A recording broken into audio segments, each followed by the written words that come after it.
TV, Nairobi.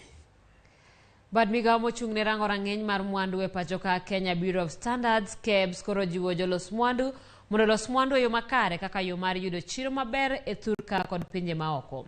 Jatatije mar KEBS Bernard Jiraini mane wuoyo bang' yango odiochieng' loso mwandu e yo makare kata World Quality Day bende ne owacho ni loso mwandu maricho ketho nying Kenya kendo medo pek ne oganda matiyo kod mwandu go. KEBS wacho ni koro oseketo okenge makare mar neno ni onge kambi maloso mwandu e rang'iny mapiny e pachoka kendo uso ne oganda.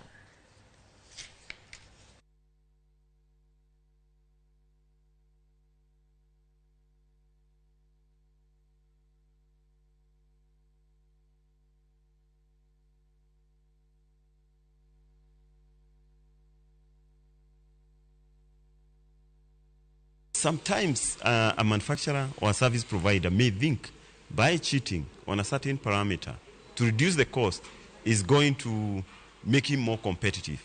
But that is short term.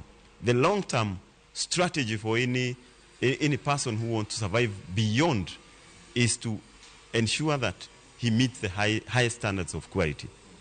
And the customer is the king. That is what we say under the total quality management, that you must meet your customers' expectations.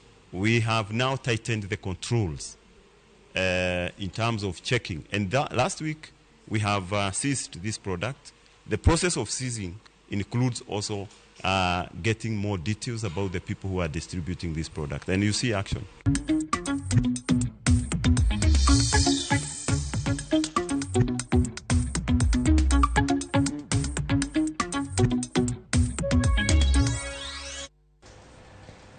Ramogi kanyo wadaka oyueyo matin kata kamana dhisomo mogo kuom ote mabende useoro e wi weche manyien.